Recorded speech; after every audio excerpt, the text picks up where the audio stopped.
This is the T5 I got for my shoebox, right? So it's an S10 unit, as you can see by the shifter location. It's got the Chevy bolt pattern, even though this right here is broken. I have to figure that out. Not a huge deal. But the reason I bought it being broken is because it's a world-class transmission.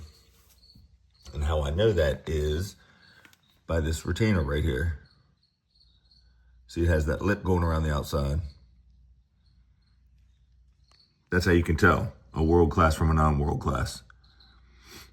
The non-world class looks like it's a freeze plug tapped in there. And it has a space in the groove between the retainer and the transmission housing. So, I think 93 was the only year that, in my research, was the only year that you could get a world class Chevy pattern T5 in an S10. So that's it. Unfortunately, it has the electronic speedo, but so did the one in the Chevy. And that was never a problem. I mean, I just gauge your speed around traffic and you're 99% of the time good.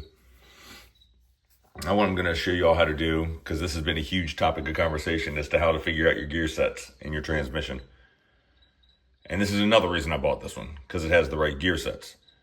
So let me set this camera up on a tripod. Actually, you know what, it's not even necessary.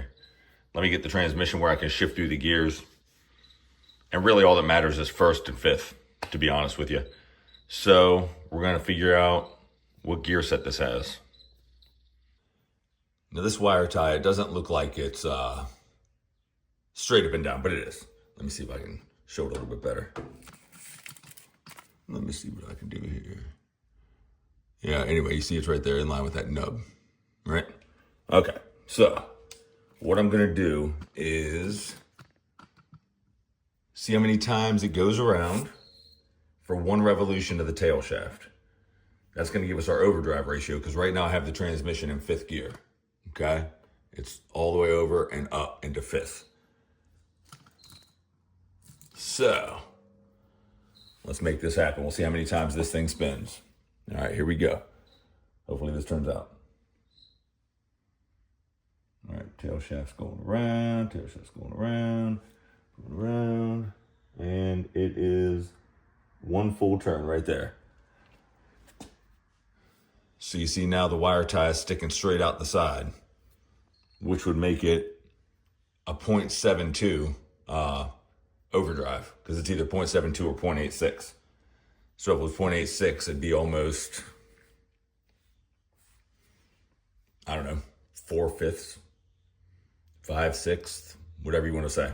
But it goes 3/4 of the way around. So 75%, we're gonna round down on that one. So go back around this way, get everything lined back up.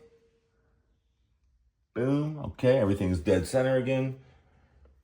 Okay, so we go back into neutral, into 1st gear. I think we're in 1st gear, let me make sure. The shifter, I don't know if this thing's a short throw shifter or what, but I don't remember when I put the one in the 51 being so short. This thing like barely moves, which is cool. All right, so here we go. We're gonna go, I'm watching the tail shaft now. There's one, I'm trying to watch both. 1, 2, 3, tail shaft's coming back around the top. Let me see. 3, tail shaft's dead center. Looks like 3 3/4 turns. So it's either 4.03 or 3.76, which obviously it didn't go around 4 times. So it can't be that one.